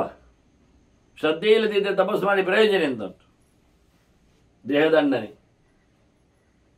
ಹಾಗೆ ಒಳ್ಳೆಯ ಚಾರಿತ್ರ್ಯವನ್ನು ಸಂಪಾದನೆ ಮಾಡಿದ ದೇಹದಲ್ಲಿ ಶ್ರದ್ಧೆ ಇಲ್ಲದಿದ್ದರೆ ಆಗುವುದಿಲ್ಲ. ಗಮನಿಸಬೇಕಾದ ವಿಷಯಗಳು. ಹಾಗೆ ಶಾರೀರಿಕವಾದ ಕೆಲಸವು ಮಾನಸಿಕವಾದ ಕೆಲಸವು ಆನಂತರ ಇನ್ನು ಹೊರಗಿನ ದೈತ್ಯವು ಎಲ್ಲವೂ ಸಹ ಶ್ರದ್ಧಾಪೂರ್ವಕವಾಗಿದ್ದಾಗ ಮಾತ್ರ. ಹಾಗೆ ಇಲ್ಲಿ ಕಿಮಾತ್ಮನ ಹೇಳುವ ಮೂಲಕ ಮನಸ್ಸಿನ ಚಿಂತನೆ ಮಾಡಿದರು. ಅದಕ್ಕೂ ಮೊದಲಿಗೆ ಕಿಂವೃತ್ತೇನ ಅನ್ನುವ ಮೂಲಕ ಅವನ ಮಾತಿನ ಪರಿವೃತ್ತವನ್ನು ತೋರಿಸಿದರು. ಹಾಗೆಗಿಂತ ತಪಸಾ ಕಾರ್ಯವೆನ್ನುವುದು ತಪಸ್ಸು ಆಲೋಚನೆಗೆ ನಿಂತಾಗ, ಇಲ್ಲ ಶಾರೀರಿಕವಾದ ಕಾಯಶೋಷೆಗೆ ಆದಾಗ, ಎರಡಕ್ಕೂ ಸಹ ಮುಖ್ಯವಾದದ್ದು ಬೇಕಾದ ದೇವರನ್ನು ಪಡೆಯಲಿಕ್ಕೆ ಬೇಕಾದ ಶ್ರದ್ಧಾ ಮುಖ್ಯವಾದಂತಹ ವಿಷಯ. ಶ್ರದ್ಧಾಮಯೋಯಂ ಪುರುಷ ಯೋಯ ಶ್ರದ್ಧಾ ಸೇವ ಸಹ. ಕೃಷ್ಣನ ಈ ಮಾತನ್ನು ಮತ್ತೊಮ್ಮೆ ಇಲ್ಲಿ ಗಮನಿಸುವಂತೆ ತುಲಾಧಾರ ಹೇಳ್ತಾನೆ. ಮನುಷ್ಯ ಶ್ರದ್ಧಾತ್ಮಕನಾಗಿರುತ್ತಾನೆ. ಎಂತಹ ಶ್ರದ್ಧೆಯವನೋ, ಎಂತಹ ನಂಬುಗೆಯವನೋ, ರಾಜಸನೋ ತಾಮಸನೋ ಸಾತ್ವಿಕನೋ, ಯಾವ ದೇವತೆಗಳಲ್ಲೋ ಯಾವ ಕರ್ಮಗಳಲ್ಲೋ ಯಾವ ಕ್ರಿಯೆಗಳಲ್ಲೋ ಅದೇ ರೀತಿಯಾಗಿ ಬೆಳೀತಾನೆ. ಇದು ಧರ್ಮ ಸಮಾಖ್ಯಾತಃ ಸದ್ಭಿಃ ಧರ್ಮಾರ್ಥದರ್ಶಿಭಿಃ ವಯಂ ಜಿಜ್ಞಾಸಮಾನಾಸ್ತು ಸಂಪ್ರಾಪ್ತಾಃ. ಧರ್ಮ ದರ್ಶನಾತ್. ಈ ಚಿಂತನೆ ನಮಗೆ ಸಿಕ್ಕಿದ್ದೆ. ನಾವು ಹೀಗೆ ಯೋಚನೆ ಮಾಡಿಕೊಂಡೆಲ್ಲ ಇದ್ದೆವು, ಆದರೆ ನಮಗೆ ಸಿಗ್ತಾ ಇರಲಿಲ್ಲ ಅಧಿಕೃತವಾಗಿ. ಹಾಗಾಗಿ ನಾವು ಅದನ್ನು ಬಹಳ ಚೆನ್ನಾಗಿ ಧರ್ಮದ ದೇವತೆಯಿಂದಲೇ ಪಡೆದಂತೆ ಪಡೆದಿದ್ದೇವೆ ಅಂತೇಳಿ ತುಲಾಧಾರ ಹೇಳ್ತಾರೆ. ನಾವು ಯೋಚನೆ ಮಾಡ್ತಿದ್ದೇವೆ ಯಾವುದು ಮಾಡಿದರೆ ಏನಾಗ್ತದೆ ಅಂತ, ಎಲ್ಲಿದೆ ಹೇಗಿದೆ ಅಂತ. ಅದು ನಿನಗೆ ಹೇಳಿದ್ದು ನಾನು ಎಲ್ಲ ಸಜ್ಜನರನ್ನು ನಡೆಸಿಕೊಟ್ಟಿರತಕ್ಕ ದಾರಿ ಕೇವಲ ನಿವೃತ್ತಿ ಅಂತ ಹೇಳಿಕೊಂಡು ಧರ್ಮ ಮಾತ್ರ ಅಲ್ಲ, ಸಂಪತ್ತಿನೊಡೆಗೂ ಬದುಕುವ ದಾರಿ ಇಲ್ಲಿದೆ. ಪ್ರಾಮಾಣಿಕವಾದ ನಿಟ್ಟಿನಲ್ಲಿ ಅದನ್ನು ತೋರಿಸಿಕೊಡ್ತಾರೆ. ಹೀಗೆ ಬಹಳ ಸುಂದರವಾಗಿ ತುಲಾಧಾರನೆ ಹೇಳಿಕೊಂಡ. ನಾನು ಧರ್ಮದಿಂದಲೇ ತಿಳ್ಕೊಂಡಿದ್ದೇನೆ ಅಂತ ವಿಷಯವನ್ನು. ಆದ್ದರಿಂದ ತುಲಾಧಾರ ಹೇಳ್ತಾನೆ ಜಾಜರಿಗೆ, ಶ್ರದ್ಧಾಂ ಕುರು ಮಹಾಪ್ರಾಜ್ಞ ತತ ಪ್ರಾಪ್ಸ್ಯಸಿ ಯತ್ವದಂ. ನೀನು ಶ್ರದ್ಧೆಯನ್ನು ಅವಲಂಬಿಸು, ಅದರಿಂದ ಬೇಕಾದಷ್ಟು ನೀನು ಒಳ್ಳೆಯ ಸ್ಥಾನವನ್ನು ಪಡೆಯುತ್ತೆ. ಹಾಗೆ ಶ್ರದ್ಧೆಯನ್ನು ಮೈಗೂಡಿಸಿಕೊಳ್ಳಬೇಕು. ಇದರಿಂದ ನಾವು ಶ್ರದ್ಧೆಯನ್ನು ಮೈಗೂಡಿಸಿಕೊಳ್ಳುವುದರಿಂದ ನಾವು ನಿಜವಾಗಿಯೂ ಅತ್ಯಂತ ಎತ್ತರಕ್ಕೆ ಇರುತ್ತೆ. ಜಾಜಲಿಗೆ ಹೇಳ್ತಾನೆ, ಶ್ರದ್ಧಾಂ ಕುರು ಮಹಾಪ್ರಾಜ್ಞ ತತಃ ಪ್ರಾಪ್ಸ್ಯಸಿ ಯತ್ ಪರಂ. ಸರ್ವೋತ್ತಮವಾದ ಸಂಗತಿ ನಿನ್ನೆ ಪಡೀಲಿಕ್ಕೆ ಆಗ್ತದೆ. ಸ್ವವರ್ಪನಿತಿ ತಶ್ಚೇತ್ ಗರೀಯಾನೇಶ ಜಾಜಲಿ. ಒಳ್ಳೆ ಶ್ರದ್ಧೆಯಿಂದ ಕೂಡಿ ಅವನ ಕೆಲಸ ಅವನು ಸ್ವವರ್ತಮ. ಸ್ವಧರ್ಮೇ ನಿಧರಂ ಶ್ರೇಯ ಅಂದಾಗಿ, ಶ್ರೇಯಾನ್ ಸ್ವಧರ್ಮ ಅವಿಘ್ನಾತ್ ಪರಧರ್ಮಾತ್ ಸ್ವನುಷ್ಠಿತ. ಹಾಗಾಗಿ ಅವರವರ ಧರ್ಮವನ್ನು ಅವರು ಚೆನ್ನಾಗಿ ನಡೆಸಿಕೊಟ್ರೆ ಎಲ್ಲರೂ ಸಿದ್ಧಿಯನ್ನು ಪಡಿತಾರೆ ಅಂತ ಹೇಳಿ, ಸಿದ್ಧಿಗೆ ಕಾರಣವಾಗುವಂತೆ ಮುಖ್ಯವಾದಂಥ ವ್ಯವಸ್ಥೆ ಅದು ಅವರವರ ಕಟ್ಟುಪಾಡುಗಳು. ಅದರಲ್ಲಿ ಶ್ರದ್ಧೆ ಅದರ ಕಂಟ್ರೋಲರ್ ಅನ್ನುವ ಹಾಗೆ ಚಿಂತನೆಯನ್ನು ಕೊಟ್ಟ. ಹೀಗೆ ಭೀಷ್ಮರು ಅವನ ಚಿಂತನೆಯನ್ನು ಕೇಳುತ್ತಾ ಹೇಳುತ್ತಾರೆ, ಶುತ್ವಾ ವಾಕ್ಯಾನಿ ಜಾಜಲಿಹಿ ಶಾಂತಿ ಮೇವ ಅನ್ವಬದ್ಧತ. ಜಾಜಲಿ ತುಲಾಧಾರನ ಮಣಿಜನ ಮಾತು ಕೇಳಿ ಶಾಂತಿಯನ್ನು, ಸಮಾಧಾನವನ್ನು, ಸುಖವನ್ನು ಪಟ್ಟ ಅಂತ. ಭೀಷ್ಮರು ಹೇಳುವುದು ಯಾಕೆ ಅವನನ್ನು, ತುಲಾಧಾರನನ್ನು, ಧರ್ಮರಾಜನು ಶಾಂತಿಯನ್ನು ಪಡಿಬೇಕು ಅಂತ. ಅವರಿಬ್ಬರು ಮುಂದಕ್ಕೆ ಅವರವರ ಧರ್ಮದಲ್ಲಿ ನೆಲೆಗೊಂಡವರು, ವಿಶೇಷವಾದ ತಾನಮಾನವನ್ನು ಪಡೆದರು ಅಂತ. ದಿವಂಗತ್ವ ಮಹಾಪ್ರಾಜ್ಞೋ ವಿಹರೇತಾಂ ಯಥಾ ಸುಖ. ಸ್ವರ್ಗಕ್ಕೆ ತೆರಳಿ ಗಮ್ಮತ್ತಾದ ಆನಂದವನ್ನು ಅನುಭವಿಸಿಕೊಂಡರು ಇರುವರು ಅಂತ ಹೇಳ್ತಾನೆ. ಅದು ಹೇಗೆ ಇರುವರು ಆಗ್ತದೆ? ಇವನದ್ದು ವ್ಯವಸ್ಥೆಯೇ ಬೇರೆ ಅಲ್ಲ, ಅವನದ್ದು ವ್ಯವಸ್ಥೆಯೇ ಬೇರೆ ಅಲ್ಲ. ಅವನು ಯೋಗಿಯಾಗಿ ನಿತ್ಯ ನಿರಂತರವಾಗಿ ಒಂದೇ ಕಡೆಯಲ್ಲಿದ್ದು ನಿಂತು ಬಹಳ ಕಾಲ ತಪವನ್ನು ಗೈದಿದ್ದಾನೆ. ಇವನ ವ್ಯಾಪಾರ ವ್ಯವಹಾರವನ್ನು ಬಹಳ ಸಮಯದಿಂದ ಮಾಡ್ತಾ ಇದ್ದಾನಷ್ಟೆ. ಧರ್ಮ ಹೊಳೆದಿದೆ ಅವನಿಗೆ. ಆದರೆ ಹೋಗುವಾಗ ಸ್ಥಾನಕ್ಕೆ ಇಬ್ಬರು ಸ್ವರ್ಗಕ್ಕೆ ತೆರಳಿದ್ರು ಅಂದ್ರೆ ಅದಕ್ಕೆ ಭೀಷ್ಮರು ಹೇಳ್ತಾರೆ, ಸ್ವಂ ಸ್ಥಾನಂ ಉಪಾಗಮ್ಯ ಸ್ವಕರ್ಮ ಫಲ ನಿರ್ಮಿತಂ. ಅವರವರ ಕೆಲಸದಲ್ಲಿ ಮಾಡಿದ ಏನು ಲಾಭ ಬಂದಿದೆ, ಕರ್ಮದ ಫಲ ಇದೆ, ಅದನ್ನು ಅವರು ಪಡೆದರು. ಇಬ್ಬರು ಒಂದೇ ಕಡೆ ಒಂದೇ ಬಗ್ಗೆ ಒಂದೇ ರೀತಿಯಾಗಿ ಅಲ್ಲ, ಅವರವರ ಯೋಚನೆಯಂತೆ, ಅವರವರ ಕರ್ಮದಂತೆ ಅವರವರಿಗೆ ಬೇಕಾದ ಫಲವನ್ನು ಅವರು ಪಡೆದಿದ್ದಾರೆ. ಹಾಗಾಗಿ ಜಾಜಲಿ ಅವನ ಮಾತು ಕೇಳಿ ಶಾಂತಿಯನ್ನು ಪಡೆದಂತೆ ನೀನು ಸಹ ಒಳ್ಳೆಯ ರೀತಿಯಾಗಿ ಅವನು ಹೇಳಿಕೊಟ್ಟ ಧರ್ಮಗಳನ್ನು ಅನುಸರಿಸು. ಅರ್ಥ ಆಗ್ತದೆ. ಶ್ರದ್ಧೆಯನ್ನು ಹೊತ್ಕೊಳ್ಳಿಕ್ಕೆ ಉಂಟು. ಶ್ರದ್ಧೆ ಇದ್ದವನದ್ದೇ ಪ್ರಧಾನ ಆಗ್ತದೆ. ವಸ್ತುಗಳ ವ್ಯವಸ್ಥೆ, ಒಳ್ಳೆ ಇಂದ್ರಿಯ ನಿಗ್ರಹ ಅಲ್ಲಿ ಬಂದಿರುತ್ತದೆ, ದೇವರ ಪ್ರತಿಷ್ಠೆ ಆಗಿರುತ್ತದೆ.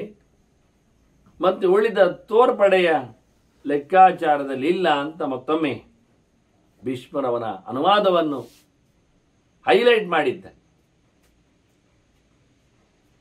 ಆಗ ಧರ್ಮರಾಜ ಕೇಳ್ತಾನೆ, ಅಲ್ಲ ಆ ಸಾಧನೆಯನ್ನು ಕೇಳಿ ಅವನಿಗೆ ಖುಷಿಯಾಗಿದೆ, ಜಾಜಲಿತ್ತು. ಅಲ್ಲ ನಮ್ಮ ದೇಹ ಒಪ್ತದ? ಅವನು ಮಳೆಯಲ್ಲಿ ನಿಂತ, ಬಿಸಿಲಲ್ಲಿ ಇದ್ದ, ಚಳಿಯಲ್ಲಿ ಬಿಟ್ಟಿದ್ದ, ಎಲ್ಲ ಹೇಳಿದ್ರು ಅವರು. ಅವನು ಮಾಡುವ ಅನೇಕ ಗಟ್ಟಿಯಾದ ಸಾಧನೆಗಳನ್ನು ತೋರಿಸಿ ಹೇಳಿದ್ರು. ಅದನ್ನು ಕೇಳಿದ ಧರ್ಮರಾಜ ಹೇಳ್ತಾನೆ, ಈಗ ಶರೀರ ಉಂಟಲ್ಲ, ಇದಕ್ಕೆ ತೊಂದರೆಗಳು ಜಾಸ್ತಿ ಬರ್ತದಲ್ಲ. ಶರೀರಂ ಅಪದಶ್ಚೈವ ನವಿಂದಂತೆ ಅವಿಹಿಂಸಕ.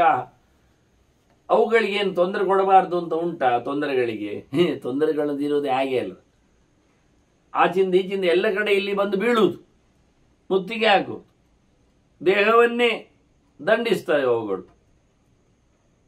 ಅವುಗಳು ಹಿಂಸೆ ಮಾಡುವುದಿಲ್ಲ ಅಂತಿಲ್ಲ, ನಮಗೆ ಹಿಂಸೆ ಆಗುವುದಿಲ್ಲ ಅಂತಲ್ಲ. ಹೀಗಾಗಿ ನಮ್ಮ ಬದುಕು, ಶರೀರ, ಅದಕ್ಕೆ ತೊಂದರೆಗಳಿಗೇನು ತಮ್ಮ ಜಾತಿ ಗೊತ್ತಿಲ್ಲದೆ ಹೋಗಿ ಉಪಟಳವನ್ನು ಕೊಡುವುದರಿಂದ ಕಥಂ ಯಾತ್ರಾ ಶರೀರಸ್ಯ ನಿರಾರಂಭಸ್ಯ ಸಸ್ಯತೆ. ಶುರು ಮಾಡಿದ್ದರ ವಿಷಯವೇ ಇಲ್ಲ, ಶುರು ಮಾಡಲಿಕ್ಕೆ ಪೆಟ್ಟುಬಿಡೆ ಆಗ್ತದೆ, ತೊಂದರೆಗಳಾಗ್ತದೆ. ಆದ್ರಿಂದ ಇದು ಯಾತ್ರೆ ಹೇಗೆ, ಜೀವನೋಪಾಯ ಹೇಗೆ, ನಡೆಯುವುದು ಹೇಗೆ, ಶರೀರದ ಧರ್ಮಗಳು ಆಗುವುದು ಎಲ್ಲಿಂದ? ಏನು ಶುರು ಮಾಡದಿದ್ರೆ ಆಗುದು, ಶುರು ಮಾಡಿದ ತಕ್ಷಣ ಆಪತ್ತುಗಳು ಬರ್ತವೆ. ಅದೆಲ್ಲ ಎಂಥದ್ದೇನು? ನೀವೀಗ ನೋಡಿ, ಮೀಲಿಕ್ಕೆ ಹೋಗುವುದು ಬೆಳಿಗ್ಗೆ ಬೇಗ ಅಂತ ಇಟ್ಕೊಳ್ಳುವ, ಮುಳುಗಿ ಅಂತ. ಮರುದಿನ ಶೀತ ನೆಗಡಿ ಶುರುವಾಗ್ತದೆ ಅವನಿಗೆ, ಮೂಗಿಗೆ ಬಟ್ಟೆ ಕಟ್ತಾನೆ. ಚಾತುರ್ಮಾಸ್ಯ ವ್ರತ ಅಂತ ಹೇಳ್ತೀರಿ, ಕಾಯಿ ಪಲ್ಯ ಎಲ್ಲ ಬಿಡ್ಲಿಕ್ಕೆ ಅಂತ. ಮತ್ತೇನು ತಿನ್ನುವುದವ? ತಿನ್ಲಿಕ್ಕಿಲ್ಲದ ಸಸೂತ್ರವಾಗಿ ಊಟ ಮಾಡದೆ ನಿತ್ರಾಣನಾಗಿ ಬಿದ್ದ. ಈಗ ಮಲಗಿದಲ್ಲಿ ಚಾತುರ್ಮಾಸ್ಯ ವ್ರತ ಮಾಡ್ತಾ ಇದ್ದಾನವ. ಅರ್ಥ ಒಳ್ಳೆದ ಅದು. ಅದರ ವಾಸಿ ಒಂದು 2 ಕೆರ್ಕತಿ ತಿಂದಾದ್ರೂ ಸ್ವಲ್ಪ ಗಟ್ಟಿಯಾಗಿ ಜಪ ಪೂಜೆ ಪುನಸ್ಕಾರಗಳನ್ನು 3 ಹೊತ್ತು ಮಿಂದು ನಡೆಸ್ಬೋದಲ್ಲ. ಇಲ್ರಿ ಚಾತುರ್ಮಾಸ್ಯ ವ್ರತ್ರಿ, ಇನ್ನು 6 ದಿನ ಇದೆ ಅಂತೇಳಿ ಅವ್ರ ಪಜೆಯಲ್ಲೇ ಮಲಗಿ ಚಾತುರ್ಮಾಸ್ಯ ಅಲ್ಲೇ ಕೃಷ್ಣಾರ್ಪಣೆ ಬಿಡ್ತಾ ಇದ್ದಾರೆ, ಸೌತೆ ನಾಚಿ ದೂಡಿ.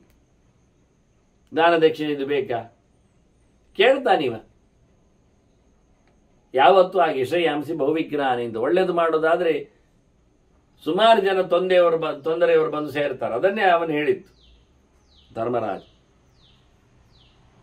ಉಪದ್ರವಗಳು ಒಟ್ಟು ನಮ್ಮನ್ನು ಮುತ್ತಿಗೆ ಹಾಕುವಾಗ ನೀವು ಹೇಳಿದ ಧರ್ಮಗಳನ್ನು ನಡೆಸುವುದು ಹೇಗೆ ನೋಡಿ.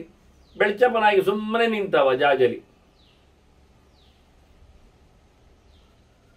ನಮ್ಮ ಗದ್ದೆಯಲ್ಲಿ ಅಕ್ಕಿಯನ್ನೆಲ್ಲ ಓಡಿಸ್ಲಿಕ್ಕೆಲ್ಲ ಬೆಳ್ಚಪ್ಪನನ್ನು ಅಂತ ಮಾಡ್ತಾರೆ, ಬೆದರುಗೊಂಬೆ. ಬಿದಿರಿನ ತಟ್ಟಿಗೆ ಕಟ್ಟಿ ಕೈಯನ್ನು ಆಚೀಚೆ ಎಳೆದು ನಿಲ್ಲಿಸಿ, ಕೈಯೆಲ್ಲ ಹೀಗೆ ಇರ್ತದೆ, ಬದಿಯಲ್ಲೇ ಇರ್ತದೆ. ಮಣ್ಣೆ ಮೇಲೆ ಒಂದು ಕರ ಹಾಕಿ ಅದು ಅಲ್ಲಾಡುವುದಿಲ್ಲ, ಕರಕ್ಕೆ ಒಂದು ಕೈ ಕಾಲು ಮೋರೆ ಎಲ್ಲ ಅಲ್ಲಾಡಿಸಿ ಚಿತ್ರ ಹಾಕಿ ಇರ್ತಾರೆ. ಹಾಗೆ ಅಕ್ಕಿ ಬರ್ತದೆ, ಮಂಡೆ ಮೇಲೆ ಕೂತ್ಕೊಳ್ತದೆ ಬೆಳ್ಚಪ್ಪನದ್ದು. ಕಟ ಕಟ ಕಟ ಅಂತ ಹೊಡಿತದೆ. ಹೊಡಿದಾಗ ಭಾರಿ ಖುಷಿ ಆಗ್ತದೆ, ಶಬ್ದ ಕೇಳ್ತದೆ. ಮತ್ತೆ ಇನ್ನೊಂದು ಕಡೆಯಿಂದ ಕಟ ಕಟ ಕಟ ಹೊಡಿತದೆ. ಹೀಗೆ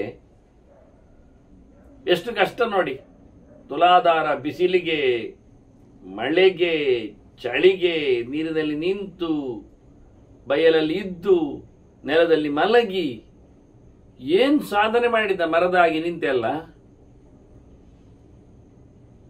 ಇದು ಶುರು ಮಾಡುವುದು ಎಲ್ಲಿಂದ, ಶುರು ಮಾಡುವುದು ಹೇಗೆ, ದೇವವನ್ನು ಕೇಳಿಸುವುದು ಹೇಗೆ ಅಂದ್ರೆ ಅಭ್ಯಾಸ ಆದ್ರೆ ಆಗ್ತದೆ. ಕೆಲವರು ಹೇಳುದು ಅಭ್ಯಾಸ ಶುರು ಮಾಡದ ಅಭ್ಯಾಸ ಆಗುವುದು ಹೇಗೆ ಮಾರ್ಯಾರೆ.